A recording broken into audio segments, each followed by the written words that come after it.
bir insonga yaxshilik qilsangiz, yaxshilik qilsangiz, yaxshilik qilasiz. Qalban yaxshilik qilasiz, xolis yaxshilik qilasiz. Lekin u inson yaxshilik qilganingizdan keyin sizga rahmat desa, rahmat birodar desa, rahmat do'stim desa, kayfiyatingiz ko'tariladi, ya'ni xursand bo'lasiz, to'g'rimi? To'g'rimi? Alloh azza va jalla bizga shuncha ne'matlar beryapti. Shuncha ne'matlarni ichiga bizni ko'mib tashlayapti kelgusi. Biz bir marta alhamdulillah deganmiz. Bir marta Allohga shukr deganmiz. Alloh azza va jalla nima degan? Men degan. Shukr qiluvchi bandalarimni yaxshi ko'raman, sevaman.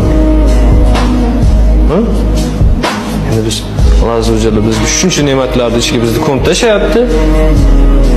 Shukr qilsak Alloh azza va jalla bizni qanchalik qilsin. Shunaqa haqida tafakkur qilish uchun harakat qilmaymiz.